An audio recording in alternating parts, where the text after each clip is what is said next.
testing. Hi, I'm Kaylee Jameson, and I'm a researcher on long COVID SFU. I'm at an institute based on SFU health sciences called PIPS, where I'm working on the long COVID BC project. I'm also a master's student in a school of communication. I also do some informal science communication work on Instagram if you're wondering if you're curious about more resources and information. And today I'm here to help do a lecture teaching on COVID safety and COVID science. And it seems that is definitely needed for the membership if we're going to be voting on an open letter that my friends might help pen. So regarding today's agenda, we're going to go over a lot of foundational knowledge that I'm going to encourage you to challenge your own biases and whether you're approaching COVID. Maybe challenging to also take in all this new information. Sometimes I repeat myself to emphasize certain points. But overall, try to not check out or tune out this information as it's critical for your health and also for the health of each other. So first, I'm going to establish that we are still in an ongoing pandemic, establishing a foundation and overview of what long COVID is, how we are all at risk for it, myth busting, debunking very common COVID myths, and then finally, the importance of this TSSU and how we're standing on to the open letter. So, a very common phrase I hear is, oh, why are you living in 2020 still? The pandemic is over. The WHO said so, didn't they? But in fact, they didn't. In May 2023, they declared the global health emergency phase to be over, not the actual pandemic. And WHO shifted into this new management phase. Even Dr. Tedros said so that the worst thing any country can do is to just use as a reason to let down its guard and send a message that COVID is nothing to worry about. So WHO has acknowledged this as well. And Dr. Van Kerkhove has also stated so that's still a pandemic, causing far too many reinfections, hospitalizations, deaths, and long COVID, when the tools exist to prevent them. What tools can these possibly be? Well, I'll go over that later on in these slides, but this just emphasizes that the WHO acknowledges that it's still ongoing. Now, to establish how the cases are still extremely high, we must understand what we're using currently to track transmission. Since early 2020, research has actually been relying on wastewater surveillance, so yes, our poop water, to estimate the amount of COVID transmission in a region. There's pros and cons, fallacies, and benefits to this, of course. For example, it may not be equal for measuring all regions, and some wastewater treatment plants have actually shut down. But this measures not only COVID and wastewater, but flu and other sorts of diseases. So this is critical because it's one of the last forms of tracking we have left. As we know, people don't report their positive rapid tests to the government. It's really hard to access PCR tests. Really, there's no other way to formally track this anymore. So we're relying on estimates via wastewater surveillance.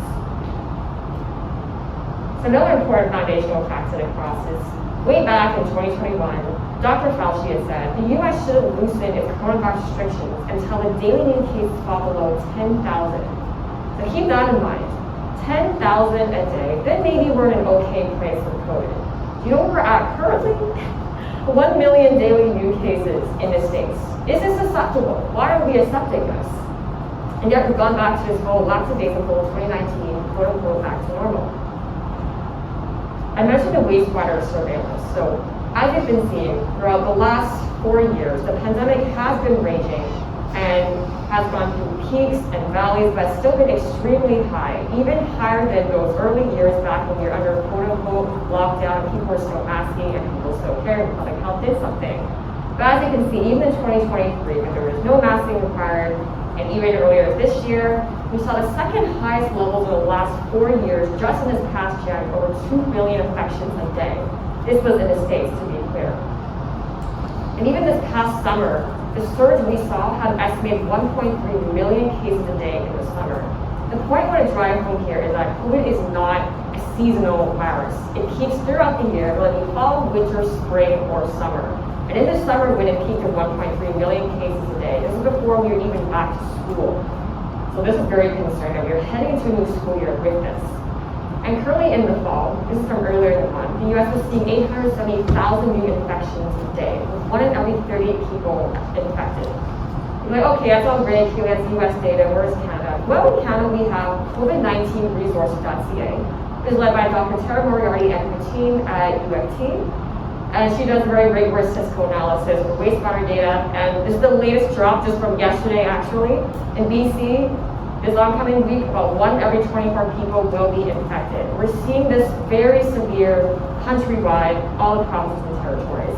Extremely severe. It has to do potentially with the back to school, but also keeping heading back indoors and not carrying much for ventilation, nor are people masking. So this is the state of things, and acknowledging that we are in an extremely high period of transition, and have been throughout the year, and it has never gone back anywhere close even to 2021 levels. So with the high amount of cases also comes high risk for long COVID cases. So who here already knows what long COVID is? So I've heard of it. Yeah? Great. So I mean, I don't entirely blame you if you've had some confusion around long COVID. The media reports on it sometimes in very strange ways. But you can look at the literature and assessing it as a multi-systemic condition following a COVID-19 infection that persists for at least 8 weeks. So it's persisting for at least 2 to 3 months, it can be called long COVID. The literature also refers to it as post-COVID condition or post-acute sequelae of SARS-CoV-2 infection.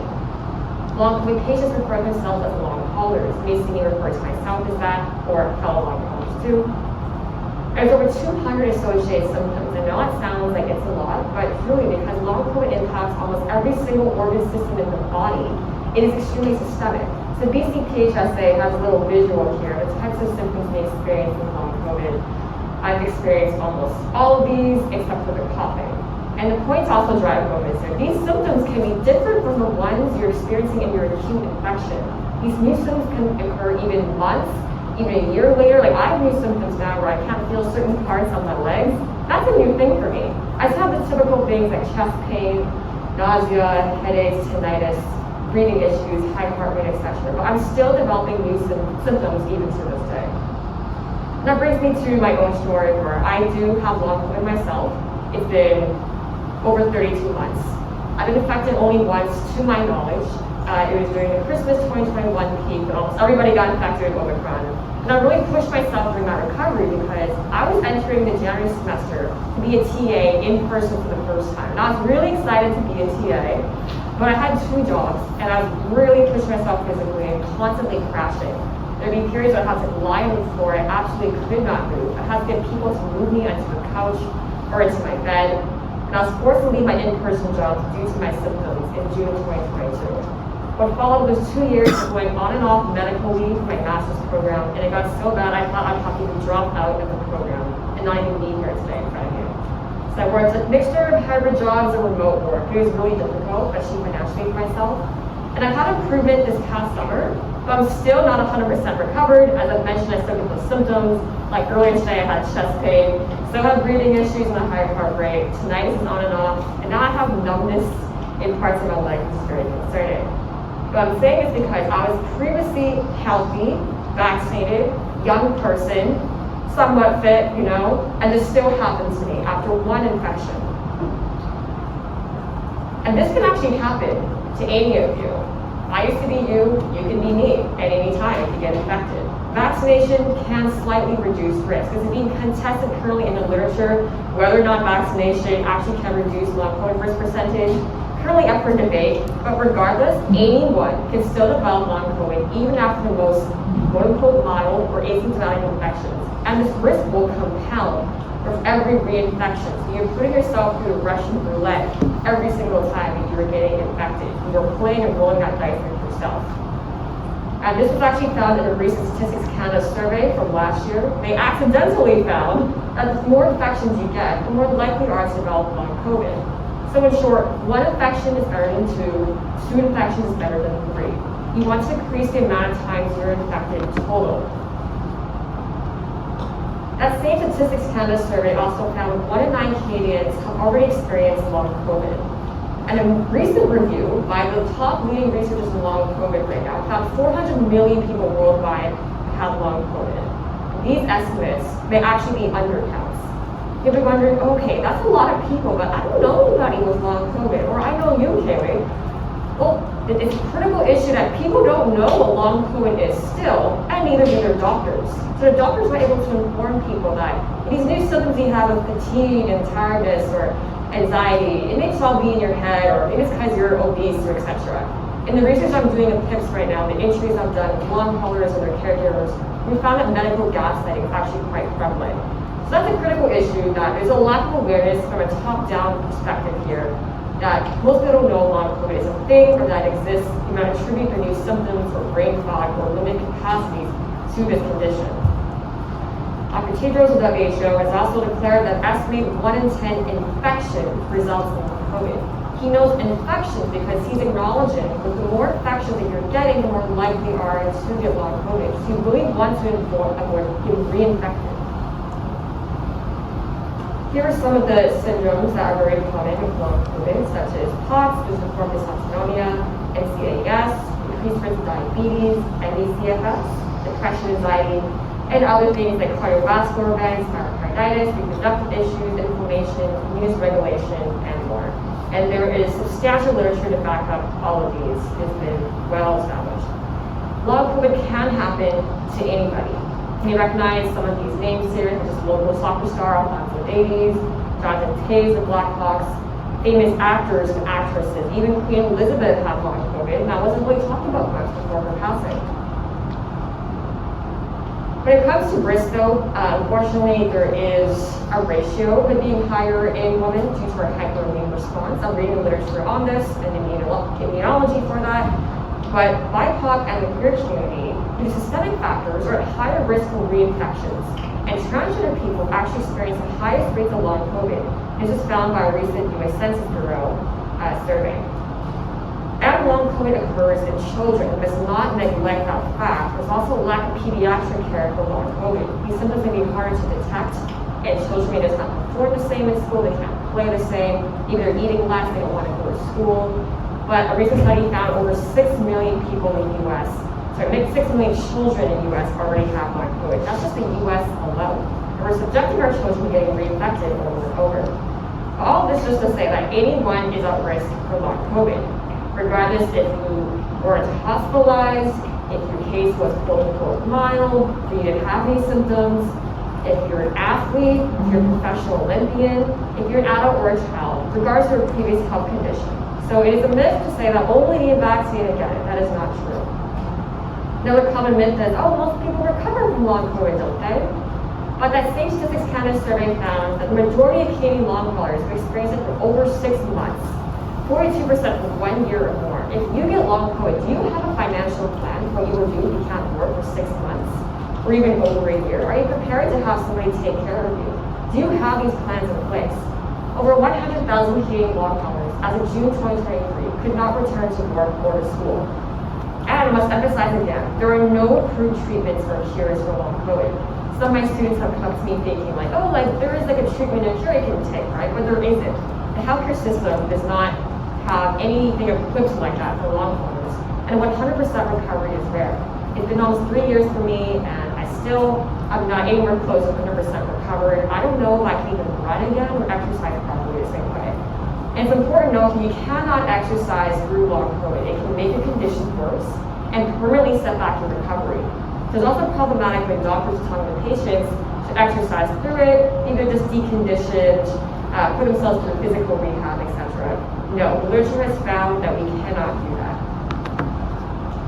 Another myth is that, oh, well, long COVID isn't that bad. I mean, it's just some fatigue and stuff, maybe I get tired. No, unfortunately, the studies also found that long COVID symptoms create a greater burden of disability than heart disease or cancer. And that may seem like a really extreme statement too, but it has to do with quality of life and also disability levels. So over half of long haulers have ME/CFS, which is myalgic encephalomyelitis, also otherwise known as chronic fatigue syndrome. And this has no cure, and it's marked by a symptom called post-exertional malaise. I mean, here can be thrown around a lot. This means any activity, like socializing with friends, reading a book, watching a film, can trigger a flare-up in symptoms that may leave you in a crash or bedbound for days or weeks. I was not able to leave the house often at all because of him. Every time I went out, I would have to take maybe like half a week to recover. I'm grateful now that I can actually leave the house often and be a person here at SFU. This is what was extremely unstable for me, that every action that I did, I had to sort of budget my energy envelope to consider what are the consequences I'm going to pay for doing this activity or for seeing a friend. And some very extreme cases of long COVID or very severe cases of ME/CFS have been occurring in normal people. So physics girl, you've heard of her. She unfortunately got COVID on her honeymoon 2 summers ago and developed long COVID and a very severe form of ME/CFS. She is now bedbound 24/7 and her husband is her primary caregiver and takes care of her. She still cannot leave the house, cannot drive, cannot read books, cannot make YouTube videos anymore. So there's a whole range and scale of what long COVID and ME CFS may look like. It can be very mild or very severe when you're bedbound. Either way, it is still extremely debilitating and life-changing. So now moving on to the segment where I'm debunking some very common COVID myths. For the last few years, there's been a debate regarding droplet dogma versus aerosol transmission. I call it droplet dogma as we've seen a lot of public health officials peddle, oh, you need to wash your hands, and it's flu season, you'll be okay. But washing your hands will not protect you from the airborne virus that we're breathing in. And we're all sharing and breathing in this air with others. That's why it's a collective experience that we must battle. Therefore, the whole 6 feet social distancing thing will not protect you because COVID hangs in the air like smoke. Scientific literature has also found very little evidence for fomite or touch transmission. This can be a very mind-blowing thing for people. They're so used to sanitizing, wiping down counters and everything, but the literature has found that the primary road of transmission is through aerosols, and that's why indoor air, prioritizing cleaning it through filtration and ventilation is so important. There's been needless debate over this droplet dogma versus aerosol transmission, but finally the CDC, years later, acknowledges that it is airborne. But it's much too late, as most people in the world think that's just sanitizer, that'll do the trick. This is a visual to help you understand and visualize how the airborne probably move through the room. Of course, there is lessened risk when you're outdoors, but COVID can and will still transmit outdoors. That's why even on the picket line, people can still be infected, especially if you're on masks and you're speaking within a few inches of each other's faces. And indoors wise, of course, being distanced from a sick person will help you, but it is not guaranteed, especially with very poor ventilation. So this brings me to how can we battle and mitigate this then, if it's airborne transmission. So instead of sanitation, we have prioritized indoor clean air via filters and ventilation. Those are two different things actually. So we have HEPA filters that exist, air purifiers, or a very cheap and natural way is opening the window, letting in that 100% outdoor air in, and measuring the CO2. So this is a CO2 monitor. And this I've been using to measure everywhere I go. And outdoor air typically is between 420 to 450 parts per million. The closer you are to that number, the safer it will be, or your risk will be lessened. So right now we're at 463 in this room, which is excellent. And that's because SFU a few years ago upgraded its buildings and classrooms on MERV 13 and 14 filters. So with 100% outdoor air circulation. This classroom, which I actually taught in the summer, has MERV 13 filters and 100% outdoor air being filtered in. That's why I felt safe actually being in here and also speaking to students. We're a lot better off than other universities in that regard, and you can actually look up your classroom. If you type in SFU air quality into Google, you'll find a site, and there's even spreadsheets on there for every single campus SFUs and how they measure the classrooms and if they have MERV 13 filters, there's outdoor air being circulated and whatnot. So that's a fun thing to do if you are teaching this semester. And I must emphasize again that yes, although like the ppm may be low close to outdoors, COVID still transmits outdoors. We can't let our guard down. There's also research that's going over the correlation between the indoor CO2 concentration and your likelihood of getting infected, especially if you're not wearing a mask. So as we can see here, if the parts per million is over 1,500 and you're not wearing a mask, that 92% likelihood does not bode well.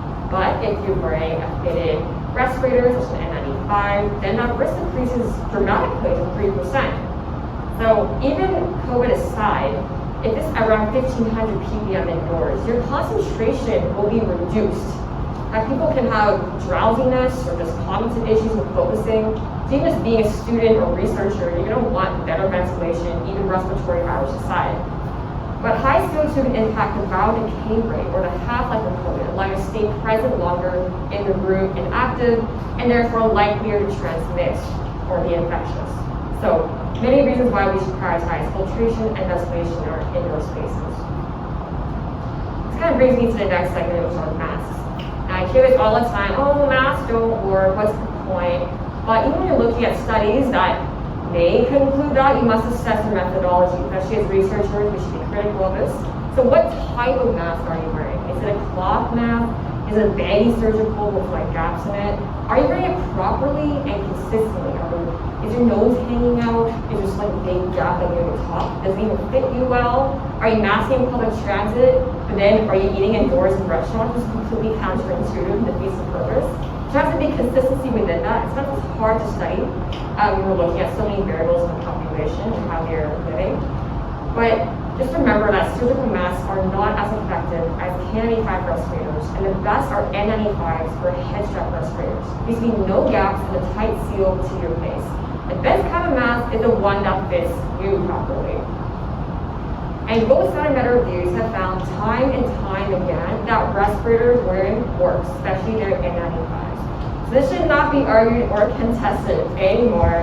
It's all about consistency and also filtration. So it's multiple things, not just relying on the mask wearing alone. I'll go over that again later because she's called. Another common myth we hear is, oh, I'd be able to tell if I have COVID, you know, like when I had COVID before I was coughing and a sore throat. So therefore, you know, if I have that means it's COVID. But you cannot tell when a large percentage of infections and transmission comes from people without any symptoms. This is a very notable open modeling study from 2021. It estimates up to 60% of all infections result from asymptomatic transmission, meaning people without symptoms or before they develop symptoms. This one was a modeling study, so it would be hard to sort of estimate off of, but I spent 6 hours reading the literature on asymptomatic infections, and I came up with this percentage here, which is that around a third of cases are asymptomatic, and that's exemplified by meta reviews.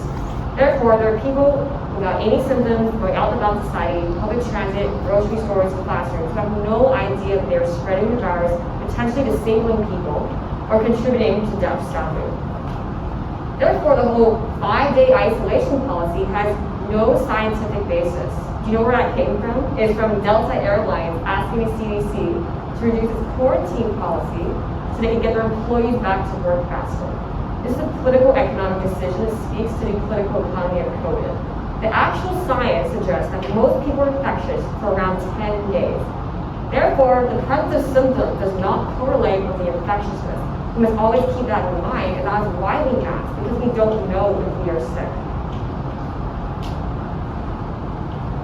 A fellow science communicator named Dr. Lucky Trim created this nice visual to illustrate that even with the Omicron variant, most people still are infectious, even past the 5-day mark. And you can be infectious before you get symptoms, and it represents at least 20 to 40% of all infections. Only around a third of people who test positive even have a fever. I've had friends who just have a slight sniffle, and they would never even know or realize it was COVID if they didn't have to test for something. And then you realize, oh, it was COVID. All I have is just a slight sniffle. This comes to how we test them for COVID. I know it's difficult because we don't have access to PCRs the way we did years ago. Rapid tests are also not accurate all the time, so it's hard to trust. But good practice is if you are symptomatic or if you have already tested positive, you should test negative twice within 48 hours before exiting isolation. It's also best practice to swab your throat before your nose. That's critical. I'm actually just telling your friend that today too. And even Ontario Public Health has endorsed that method of swabbing your throat before your nose. People may also not test positive until day 4 or 5. A study found that that's when viral loads may peak. I had a friend this past winter, she didn't test positive until day 6. That is very concerning. Not everyone's going to be that diligent and keep testing every single day. And reiterating again that false negatives are quite common. So even if you think you tested negative, you're still very symptomatic, not necessarily in the clear yet. So it is difficult, and there are varying accuracy measures per rapid test brand. Personally, I use FlowFlex, but Artron is better than those green boxes you get from the pharmacy. And remember, in general, symptoms do not correlate with infectiousness. So just remember that. So our public health officer for BC is Bonnie Henry. And there's a lot to myth-bust regarding statements she's made over the past few years. This past July, she removed or rescinded the COVID-19 emergency. And he says we have higher levels of protection within our communities. Very high rates of vaccination, higher immunity, etc., etc. But is this actually true? When we look at the federal data, as we see here on this map, it's in green, a nice calming, positive green. But I'm sure stats majors would find error with this, and if we look at what the green actually means, the dark green means 27%. That's not even a third of people vaccinated with the XBB 1.5 vaccine. And that's supposedly the highest in the country, which is abysmal. So in reality, we do not have high vaccination rates among the population, nor is it even accessible to get a booster. Even people with long COVID, like myself, we were discouraged from getting a booster this spring. I had to fight the person on the phone, beg and plead, no, please, I really need one. Because I'm not determined to be clinically extremely vulnerable. Even myself, who has long COVID, is having trouble getting a booster. How is the average person or your neighbor going to even hear that a booster is available to get? That may be contributing to why only 27% in BC even got an XBB 1.5 vaccine as of June 30th. And I'm assuming the age demographic of this room is falling between 18 and 29. Our age group is only 4.9% of this rate. So debunking that we do not have high levels of protection and vaccination. And even then, she says we're in a place where we no longer need mandatory vaccination. But as we actually just saw from the data, we have low vaccine uptake in the population. And vaccines were never purposed to prevent transmission in the first place. Often a common myth that, vaccines can help with preventing me from getting COVID. But that was never their purpose. We know that they only decrease the risk of severe outcomes, such as hospitalization or deaths, potentially mitigating long COVID risk. And I want to emphasize, it's indeed important to get your vaccine. I will still encourage you. But we must not place all this false illusions of what they can do. They don't induce long-lasting protection. It tends to drop after 6 months. And we have subvariants constantly mutating to be immune invasive, meaning they escape the protection of the vaccine. There's just so many subvariants for COVID. If you got your 2 doses in 2021 and then maybe a booster or 2 years ago, you're not considered protected anymore. That was hundreds of subvariants ago. That doesn't count anymore. Ideally, you'd want to get a dose twice a year. But as I just explained, BC's made that quite inaccessible. So this is a critical issue as well. So Bonnie Henry argues, okay, vaccines debunked. She also says hybrid immunity. That argument is that we have protection from being infected and by being vaccinated. But being infected is actually not good for you. Your immune system is not a muscle that you exercise. And the general population does not know this because it's not communicated properly by public health, that COVID infections actually exhaust and hyperactivate your T cells. You've heard of T cells potentially, they're a critical backbone to our immune system. And each infection actually exhausts more of your T cells, similar to an HIV/AIDS scenario. I'm going to say that again. They exhaust our T cells of our immune system, similar to an HIV/AIDS scenario. And we are getting infected with COVID over and over again. Research also supports immune imprinting occurring, which means that getting infected increases our susceptibility to getting infected with COVID again, and weakening our response to vaccination. So that may potentially play a role as to why getting boosted may still lead to waning immunity in a population of constantly being reinfected. I mean, we have that low booster uptake as well. But every time we're getting infected, we're allowing a potential mutation to occur within our systems before transmitting it out to the population. So that's why we keep seeing hundreds and hundreds of subvariants that are increasingly becoming immune invasive. So therefore, immunity debt, hybrid immunity, they do not exist. There's actually no science to found either of those statements. And it is a damn shame that they are being held by so many public health institutions. We've also found that there's greater vulnerability to other viral bacterial infections as a result of our dampened immune systems. And you may have heard in the news, there's new outbreaks of strep, tuberculosis, measles, RSV, and much, much more worldwide. Because with our dampened immune systems, we now have greater susceptibility to getting viral and bacterial infections we wouldn't have had before. So the literature has been consistent on this for a few years now, but more and more people are finally waking up to this.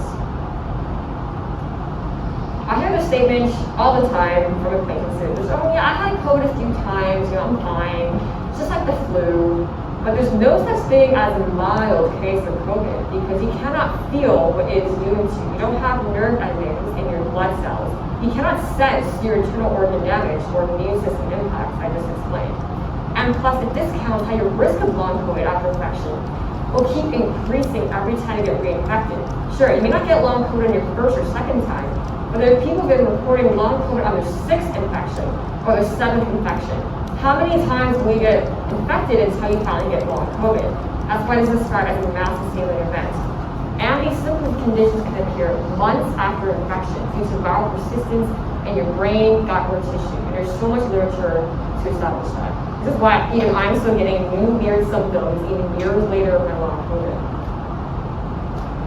Furthermore, the population at large does not know about increased risks to their organs and bodily systems after COVID infection.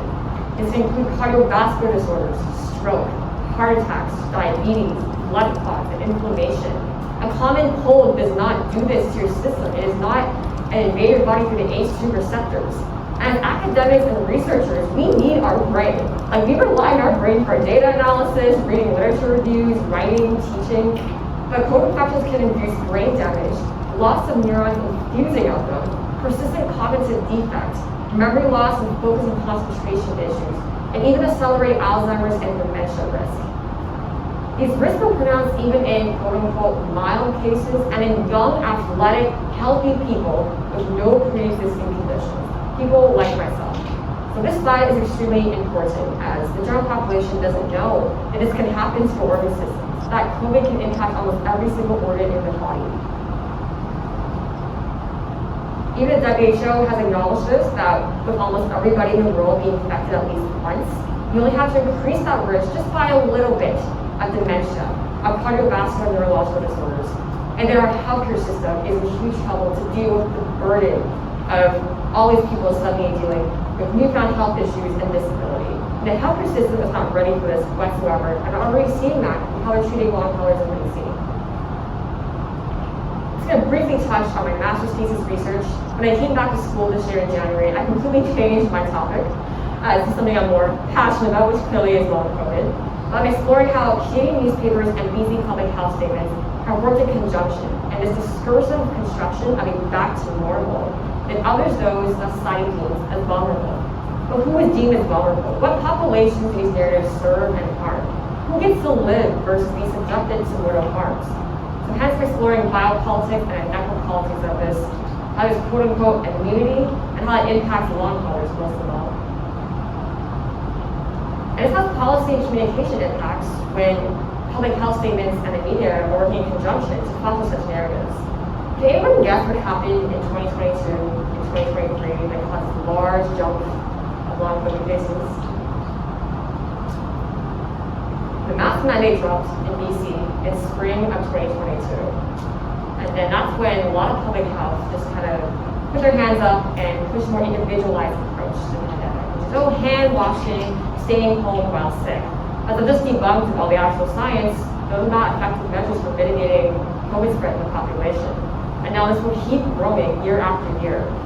This bar chart is just a visual of the Statistics Canada survey I keep citing. We do not have a healthcare system that's ready to deal with all these long haulers newly disabled.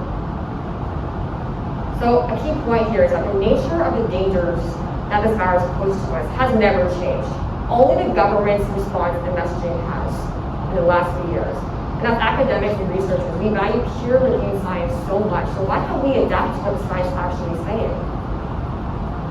Another thing I love to talk about is the Swiss cheese model. So Swiss cheese is very holy, and it represents how the virus can cut through if we're only relying on one or two layers. We need as many layers as possible. Right now, BC Public Health is relying on one layer, which is just vaccines only, and that layer is miserably failing at that if less than 5% of our age group are vaccinated. So we need layers like clean indoor air, remote outdoor options, well-fitting masks, paid sick days, leave, being able to actually quarantine properly. Some of these are privileges in themselves. They're personal and shared responsibilities. We can't just rely on a single intervention, like solely vaccines or solely masking, but as many as possible. If you're taking away one thing from today's presentation, it should be this point of the Swiss cheese model. This should be the approach to epidemiological public health, especially when we're sharing the same air and we're living with each other. This cannot be an individualized approach. So bring us back to TSSU. What does this mean for organizers? TSSU hosts a lot of events, meetings, socials, gatherings, etc. The organizers must model requirements like masking for their attendees and also mitigate that if they see that attendees not following it. This means providing respirators, KN95 and N95, not surgical, at the entrance. If people are confused, maybe a COVID safety path is provided, encouraging people to test often, like swabby both your throat and nasal passages, and ensuring attendees during the event are staying masked, opening windows whenever possible, even in public transit. I know it's a big food culture for TSSU, but we should be creative about this, like consuming it outdoors or just something outside to eat. Or it's counterintuitive to be eating inside the meeting and pretending that the laws of physics suspends and that COVID will not transmit when you're eating. Also, masking outdoors, like masking on the pickup line, as we just saw in the previous presentation, but that's important. And continuing these protections outside of TSSU meetings. We must incorporate these values into our everyday life. Masking in public spaces like grocery stores, planes, public transit. Where I exist and I'm trying not to get infected. On public transit, my CO2 monitoring can easily reach 1,600 parts per billion. That is extremely dangerous. And I'm trying to open the windows of 145 SFU. I think that's my riskiest location when I'm coming to campus every day. And I also hear from people like, oh, well, we can just encourage masks instead of requiring them, like rights and freedoms, right? Why are we following the libertarian approach when masks encouraged implies individual risks, and those not wanting to mask will attend as a result? What this signals to people like myself and to disabled and high-risk attendees is that this space will not be safe, that unmasked people will be present as a result. What masks encourage also suggests is that COVID is only a risk to a specific group of people when we are all at risk regardless of vaccination or previous fitness levels. Long COVID is not just a risk to me, it's a risk to all of you. And why are we segregating the population this way? We should be categorizing people as, oh, like they're vulnerable and they should shoulder all the burdens themselves. You're one infection away from joining the vulnerable. And that's why disability population is the largest minority that anyone can join at any time. One way masking is also not as effective, especially in poor ventilation situations. If you're the only person being masked in a room that's like 2,000 ppm, like that one respirator alone may not save you if you're there for a long period of time. Especially if you're someone with very high viral load in there, and if you're asymptomatic, they may not realize that they have COVID. And these attendees can make events a super spreader or carry the virus beyond it to public transit and stores. So I'm imploring TSSU members and organizers to consider the ethics of this, to not perpetuate ableism and eugenicist behaviors when thinking about what mask encouraged versus mask required means. And how long do we have to do this for? Well, imagine if seatbelts were only recommended. In 2022, there were over 287,000 auto accidents in BC. Maybe not all of you are part of that statistic, but we all still wear a seatbelt regardless, just on the off chance of risk that we do get into an auto accident. But this week, Canada will see over 1 million infections, and yet masks are absent, even from healthcare settings, because they're merely only recommended. We should do this until there's a cure for long COVID. We should do this until better vaccines are created, ones that are actually sterilizing and can actually stop transmission. We're seeing very promising trials and research look at self-amplifying mRNA vaccines, meaning they can target future subvariants, and also nasal vaccines, which is very fascinating. We must also normalize cleaning indoor air. Just like some of us are trying to normalize hand washing all those years ago, and his fellow scientists laughed at him. And they actually threw him to asylum, I believe. But we're repeating history again. But we learned that smoking in indoors and restaurants is actually not good for humans, and we should regulate that. And now look at all the bylaws for smoking. So we have to do this again with cleaning indoor air. This has to be our new norm.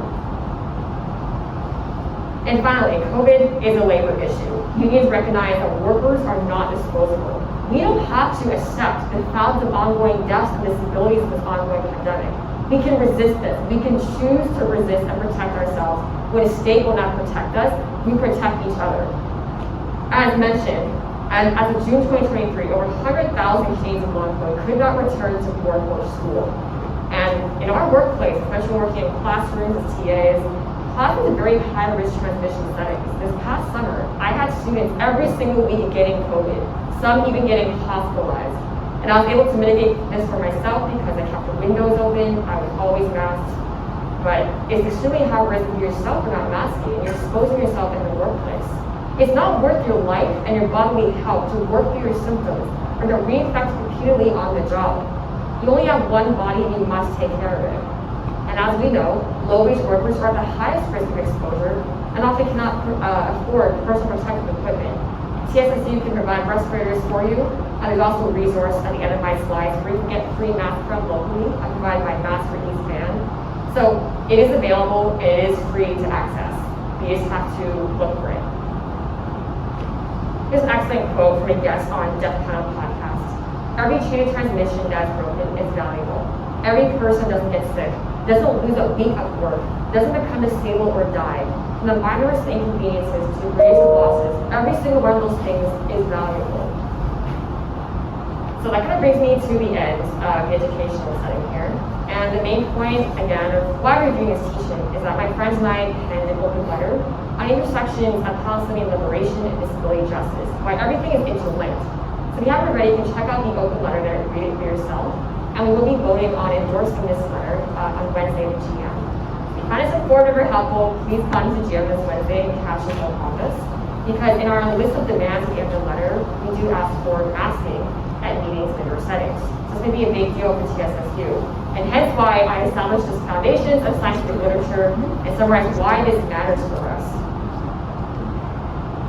This is just like I don't know how to describe this, but hopefully you've learned or been able to debunk all of these by now at the end of this presentation as to why we should resist COVID-19 gaslighting and why all these things are not true.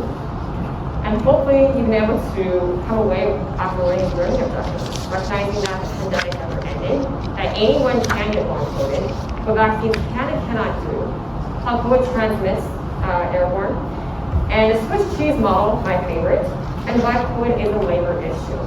So I will be making these slides public access, and we can circulate that among the membership. That'll be emailed out, so you always have this to refer to.